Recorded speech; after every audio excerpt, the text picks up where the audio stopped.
Picture this scenario. You're a Portuguese sailor in the year 1500, and you've just endured 6 grueling months aboard a cramped wooden ship.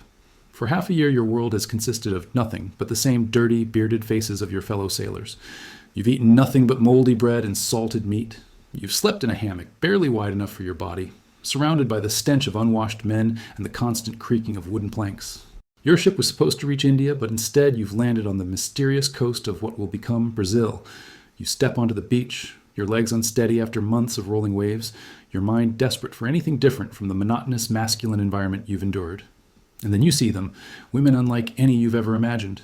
Their skin glows with a bronze radiance under the tropical sun. Intricate geometric patterns painted across their bodies tell stories and colors you've never seen. Feathers, shells, and natural ornaments adorn their hair like crowns crafted by nature itself. They move with a fluid confidence that European women, buried beneath layers of heavy fabric, could never achieve. And they're completely comfortable in their natural state, treating their bodies as masterpieces to be celebrated rather than sources of shame to be hidden. After months of psychological isolation and sensory deprivation, these Portuguese sailors found themselves face to face with indigenous women who challenged every assumption they held about femininity, beauty, and human nature. What happened next would be documented in letters, journals, ship logs, and official reports that reveal one of history's most extraordinary encounters between two completely different worlds.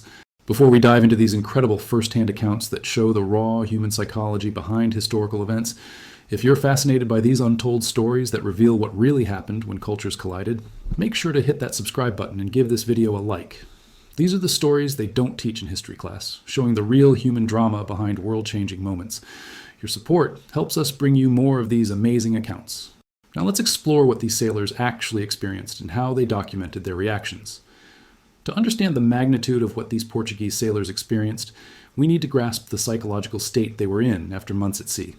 Maritime voyages in 1500 were exercises in endurance that pushed human psychology to its limits. Ship's physician, Mestre João, documented conditions that modern psychology would recognize as extreme sensory deprivation combined with social isolation, malnutrition, and chronic stress. These men had been living in a floating prison barely 100 feet long, surrounded by nothing but ocean in every direction. They ate the same monotonous food every day. Hardtack bread so old it crawled with insects, salted meat that had turned green, and water that tasted like the wooden barrels that stored it. They slept in hammocks, strung so close together that they could hear every breath, snore, and nightmare of their shipmates. The psychological symptoms documented by ship's physicians included hallucinations, depression, obsessive thoughts about home, and what maritime doctors called sea madness, a condition where sailors became fixated on imaginary sights and sounds from their past lives.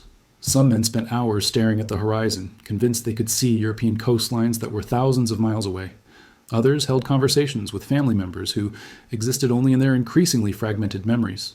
When these psychologically vulnerable men suddenly encountered indigenous communities, the cultural and psychological impact was explosive.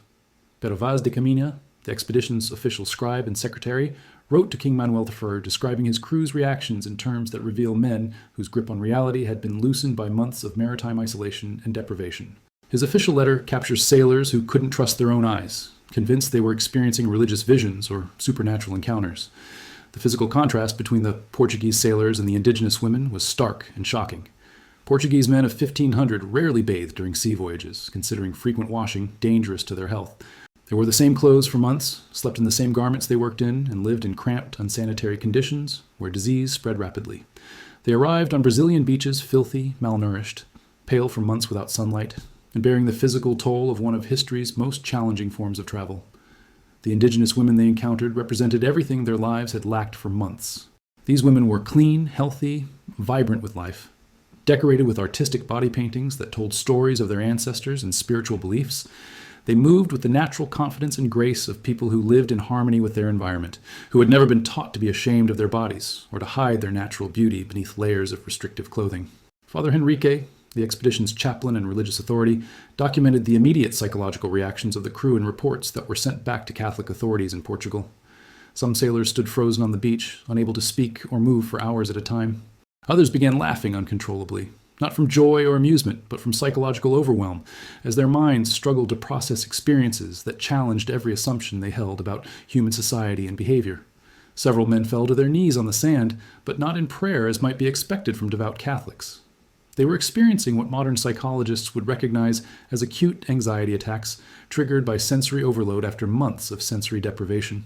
Their nervous systems, weakened by malnutrition and stress, simply couldn't handle the sudden bombardment of new sights, sounds, smells, and cultural experiences.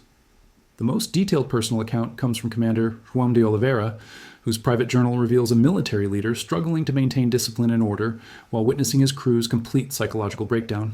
Oliveira noted that his men seemed bewitched or enchanted by their first sight of indigenous women, standing motionless for hours at a time, staring toward the beach where indigenous communities went about their daily activities of fishing, cooking, child-rearing, and social interaction. Antonio Ferreira, a 19-year-old sailor on his first ocean voyage, developed the most extreme and well-documented reaction to the cultural encounter.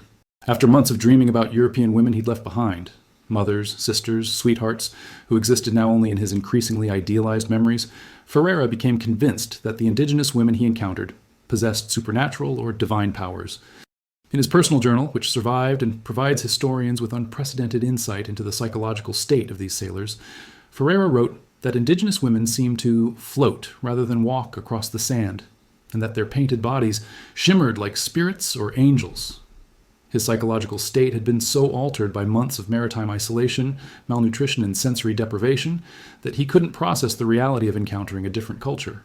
His mind interpreted cultural differences as magical or supernatural phenomena. The sexual deprivation experienced by these sailors added another profound layer of complexity to their psychological reactions. Portuguese men of this era lived in a highly repressed Catholic society where sexual thoughts were considered sinful, where contact with women was strictly regulated by religious and social authorities, and where even married couples rarely saw each other fully unclothed. The Catholic Church taught that physical desire was a weakness of the flesh that must be constantly suppressed through prayer, fasting, and religious discipline. After months at sea with no female contact whatsoever, no feminine voices, no feminine presence of any kind, these men suddenly found themselves in communities where women moved freely through all aspects of daily life. Indigenous women participated in fishing, hunting, agriculture, decision-making, religious ceremonies, and social activities as equals with men. They treated their bodies as natural works of art rather than sources of shame, decorating themselves with intricate patterns that had spiritual and cultural significance stretching back generations.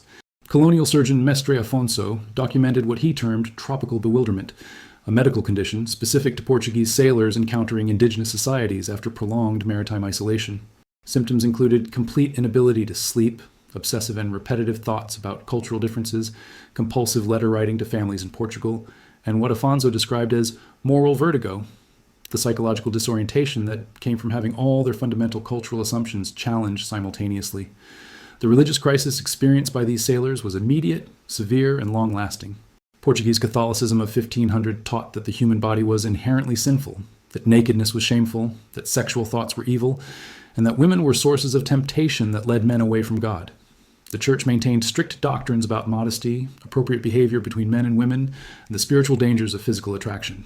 Yet these devoutly Catholic men suddenly found themselves in societies where nudity was completely natural and normal, where bodies were decorated as artistic expressions of cultural identity, where women held positions of respect and spiritual authority, and where the human form was celebrated as a creation of the divine rather than hidden as a source of sin. This contradiction created a psychological crisis that challenged the very foundations of their religious faith. Father Miguel, another ship's chaplain, documented sailors who spent entire days and nights in prayer, begging God to help them understand whether they were witnessing sin that should be condemned or divine creation that should be celebrated. Some sailors became convinced that they were being tested by God, that their encounter with indigenous communities was a spiritual trial designed to strengthen their faith through temptation and confusion. The most bizarre and extreme documented reaction came from sailor Gonçalo Pires, a devout Catholic from a conservative Portuguese family. Pires became convinced that he had actually died during the voyage, perhaps from disease or accident that he had forgotten, and that he had arrived in some form of Catholic purgatory or otherworldly realm. He reasoned that only in the afterlife could such beautiful, confident, and seemingly virtuous women exist without clothing, while maintaining their obvious dignity and moral character. Pires refused to eat any local food or touch anything on land, believing that accepting anything from this otherworldly place would trap his soul forever and prevent him from eventually reaching heaven. He had to be forcibly fed by other crew members and restrained from throwing himself into the ocean in an attempt to return to the world of the living. His psychological break was so severe that he never fully recovered, eventually being sent back to Portugal for treatment by religious authorities. The cultural shock experienced by these sailors was intensified by the stark contrast between European and indigenous concepts of femininity, beauty, and women's roles in society. European women of 1500 were essentially prisoners of their clothing and social restrictions. They wore multiple layers of heavy fabric, even in summer heat, with every inch of skin covered except for hands and face. They couldn't swim, couldn't run, couldn't participate in most physical activities, and were taught from childhood to be ashamed of their bodies and to view their physical form as a source of sin and temptation. European women were excluded from most social activities, couldn't participate in business or politics, rarely learned to read or write, and were expected to be silent and submissive in all interactions with men. Their lives were controlled by fathers, then husbands, then sons, with very little personal autonomy or freedom of expression. The contrast with indigenous women who swam in rivers, ran through forests, participated in ceremonies and decision-making, and held leadership roles in their communities was psychologically devastating for Portuguese men who had never imagined that women could live such free and empowered lives. Portuguese merchant João da Silva documented his crew's economic behavior during those first encounters, revealing how psychological overwhelm affected their ability to conduct normal business activities. Portuguese sailors made terrible trading decisions because they were too psychologically distracted and emotionally overwhelmed to focus on negotiations. They gave away valuable European goods, knives, mirrors, cloth, metal tools, for simple items like fruits or shells, not because they were generous or didn't understand value, but because they were psychologically incapable of conducting normal business in their current mental state. Indigenous leaders quickly recognized this psychological vulnerability and began using Portuguese distraction as a negotiating advantage. Trade agreements from this period show remarkably favorable terms for indigenous communities, with Portuguese sailors agreeing to exchanges that any rational European merchant would have rejected. The psychological impact of cultural encounter had temporarily destroyed these men's ability to think clearly about practical matters. The sleep deprivation that resulted from this cultural encounter created additional psychological complications that made the sailors' condition even worse. After their first encounters with indigenous communities, Portuguese sailors found it completely impossible to sleep. Ship's logs document men who stayed awake for days at a time, standing at the ship's rail and staring toward the shore, trying to process what they had experienced during the day. Some sailors developed chronic insomnia that lasted for weeks, their minds unable to shut down after such profound cultural shock. They would lie in their hammocks with their eyes wide open, replaying every moment of their encounters with indigenous women, trying to reconcile what they had seen with everything they had been taught about human society, morality, and the natural order of the world. Commander Oliveira eventually established the first official protocols for managing his crew's psychological crisis, recognizing that, without intervention, his men might become completely unable to function as sailors or return to their duties. He instituted mandatory rest periods where sailors were forbidden from going ashore, hoping that time away from indigenous contact would allow their minds to stabilize and their European cultural conditioning to reassert itself. Oliveira also required group prayer sessions where sailors could openly discuss their confusion and seek religious guidance for their psychological turmoil. He assigned trusted officers to monitor crew members who showed signs of complete psychological breakdown, fearing that some men might abandon ship permanently and attempt to join indigenous communities. These protocols were necessary because several sailors had already attempted to desert, convinced that indigenous society offered a better life than anything they could find in Europe. The linguistic barrier between Portuguese sailors and indigenous communities added another profound dimension to the sailors' psychological confusion and cultural shock. Indigenous women spoke in languages that sounded completely unlike any European language, tonal, rhythmic, musical, and flowing, in ways that Portuguese ears had never heard. The sounds were so different from European speech patterns that some Portuguese sailors became convinced that indigenous women were singing constantly, interpreting normal conversation as mystical chanting or supernatural communication. This linguistic misunderstanding contributed to the supernatural interpretations that many sailors developed about indigenous cultures. If these women weren't speaking normal human language, the sailors reasoned, then perhaps they weren't normal human beings. Perhaps they were spirits, angels, or supernatural creatures that existed in some realm between earth and heaven. These interpretations provided psychological comfort for men whose minds couldn't process the reality of encountering a completely different but entirely human culture. Portuguese nobleman Fernão Cardim, traveling as a colonial administrator and representative of the Portuguese crown, documented his own profound psychological transformation during those first encounters with indigenous communities. Cardim had been raised in Portuguese aristocratic society, where women were rarely seen and almost never heard, where they were covered from neck to ankle in expensive but restrictive clothing, and where they were expected to be completely submissive in all interactions with men. Meeting indigenous women who were articulate, confident, intelligent, and clearly respected by their communities shattered Cardim's understanding of gender, power, and social organization. In letters to his family, Cardam described feeling like his entire education about human society had been revealed as narrow and incomplete. He began questioning not just Portuguese treatment of women, but Portuguese social structures in general. The medical documentation from this period reveals the severe physical symptoms of psychological shock experienced by Portuguese sailors during their cultural encounters. Colonial physicians noted rapid heartbeat, excessive sweating, trembling hands, difficulty speaking, loss of appetite, and digestive problems among sailors during and after their first encounters with indigenous communities. These weren't symptoms of tropical disease or physical illness. They were the physical manifestations of minds struggling to process experiences that challenged every assumption they held about human society and behavior. Dr. Manuel Cardoso, the expedition's chief physician, documented the medical treatments required for sailors experiencing severe cultural shock. These treatments reflected the medical understanding of the time and included bloodletting to reduce excessive mental excitement, purging to remove toxic thoughts from the system, isolation from indigenous contact to allow European mental patterns to reassert themselves, and intensive prayer sessions to restore proper Christian thinking.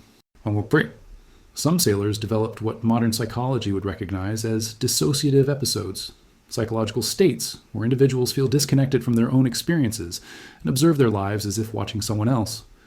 Portuguese Marine Francisco Alvarez wrote detailed letters to his family describing experiences where he felt like he was watching his own life from outside his body during encounters with indigenous women.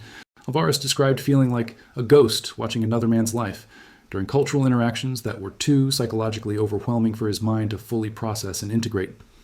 The artistic attempts by Portuguese sailors to document what they were seeing provide unique insight into the psychological process of trying to understand a completely different culture through European frameworks.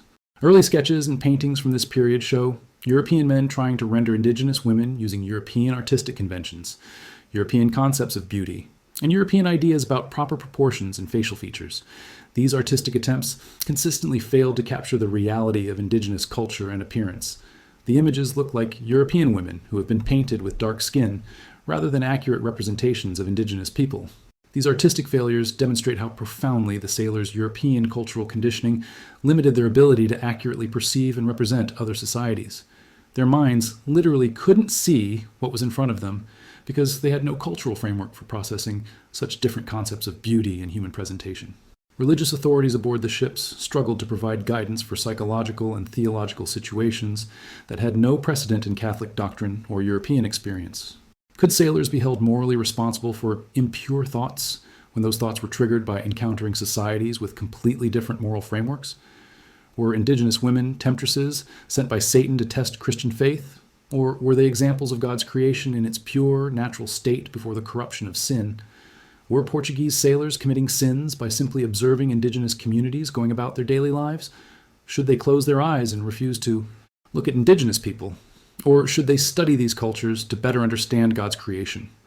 The theological confusion that resulted from these questions would continue for decades, with Catholic scholars in European universities trying to resolve moral and religious questions about situations they had never experienced and could barely imagine. The food provided by indigenous communities created additional psychological complications for the sailors, adding another layer to their cultural shock and confusion.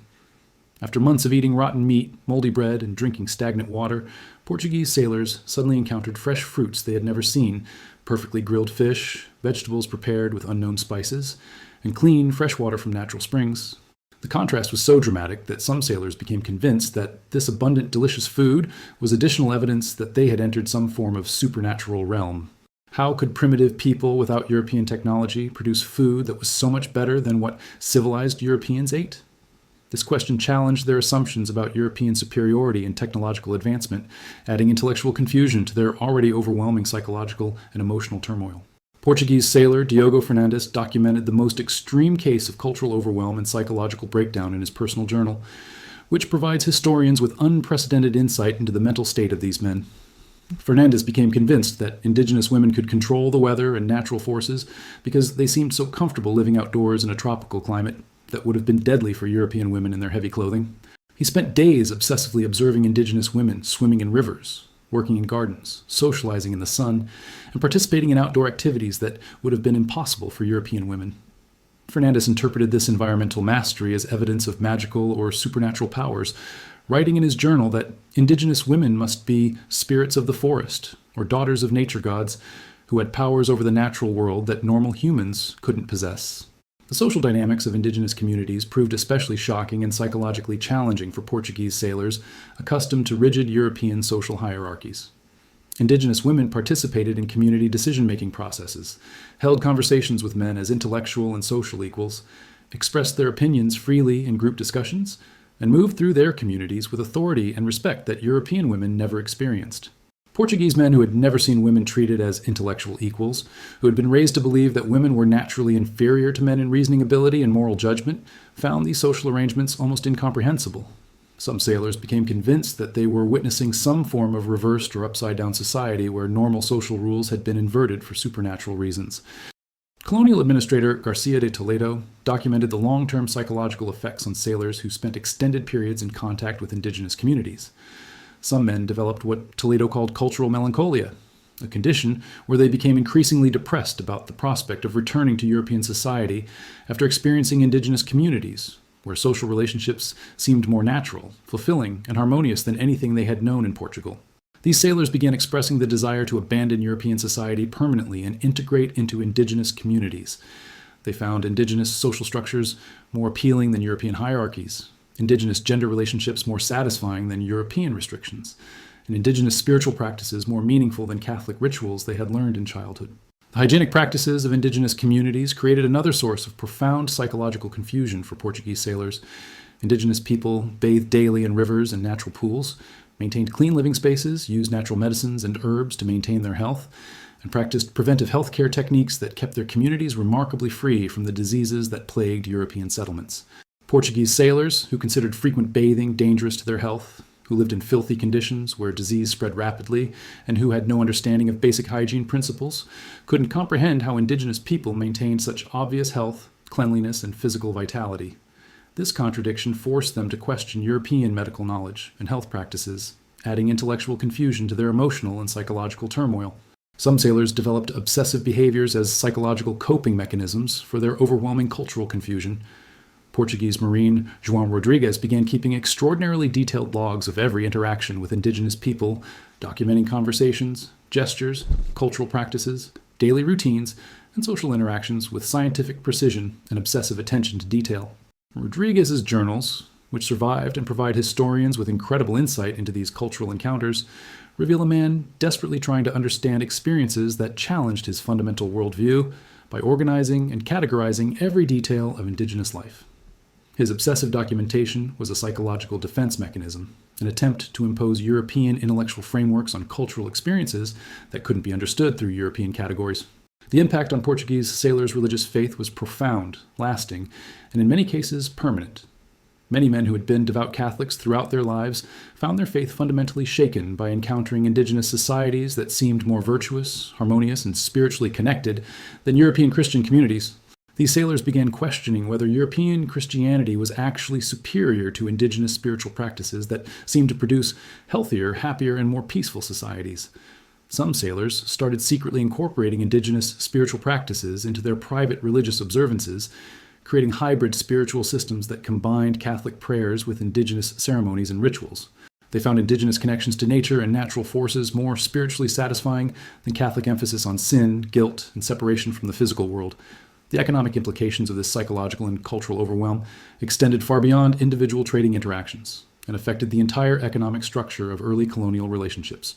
Portuguese sailors who became psychologically attached to indigenous communities often refused to return to their ships when voyages were scheduled to continue. They preferred to remain in indigenous societies that offered them psychological peace and cultural satisfaction that European society had never provided. Colonial authorities had to establish official policies for dealing with crew members who wanted to abandon European society permanently. These policies included financial penalties, threats of imprisonment, and in extreme cases, physical force to compel sailors to fulfill their maritime contracts and return to Portugal. The economic costs of replacing crew members who refused to continue their service became a significant factor in colonial planning and maritime logistics. Letters from Portuguese sailors to their families in Europe reveal the extraordinary difficulty of communicating these cultural experiences to people who had never encountered non-European societies. Sailors struggled to find words in Portuguese to describe indigenous cultures, social practices, and personal reactions that had no equivalent in European experience or language. Many letters contain repeated apologies for writing things that may sound like madness or describing experiences that may seem impossible to believe. The sailors understood that their accounts of indigenous societies would sound fantastical or unbelievable to Europeans who had never experienced cultural diversity beyond the narrow range of European variations. The transformation of Portuguese sailors' concepts of beauty, femininity, and human potential created lasting changes in their psychological makeup that affected them for the rest of their lives. Men who returned to Europe often found European women pale, lifeless, and restricted, compared to the vibrant indigenous women they had encountered. European women's heavy clothing, social restrictions, and cultural limitations seemed artificial and unnecessary after witnessing indigenous women's freedom and natural confidence. Some sailors never successfully readjusted to European society, remaining psychologically attached to indigenous communities they had left behind. They spent years trying to recreate aspects of indigenous culture in European contexts, learning indigenous languages, adopting indigenous health practices, and maintaining indigenous spiritual beliefs, despite pressure from Catholic authorities to abandon these pagan influences. The documentation of these psychological reactions provides unique insight into the human mind's response to profound cultural challenge and the process of psychological transformation that occurs when fundamental assumptions about reality are challenged by direct experience. Portuguese sailors in 1500 experienced what modern psychology would recognize as cultural shock so severe that it temporarily altered their personality structures, belief systems, and fundamental assumptions about human nature and social organization. The legacy of these encounters extended far beyond the individual sailors who experienced them. The psychological documentation from this period became part of the historical record that influenced European understanding of cultural diversity, human psychology, and the challenges of cross-cultural contact. These accounts provided evidence that cultural encounter could produce profound psychological transformation, and that European concepts of civilization and human nature were not universal truths, but culturally specific beliefs. If these incredible psychological accounts from over 500 years ago fascinated you as much as they did me, make sure to subscribe for more untold stories that reveal the raw human drama behind historical events that changed the world. Hit that like button if this opened your eyes to how profoundly cultural encounters can affect human psychology and challenge everything we think we know about ourselves and our societies. Let me know in the comments which sailor's reaction surprised you the most, and whether you think you would have handled these cultural encounters any differently. These stories show us that human psychology remains remarkably consistent across centuries, and that encountering different cultures continues to challenge and transform us in ways we never expect. Thanks for watching, and I'll see you next time with another amazing story of human transformation and cultural collision from history.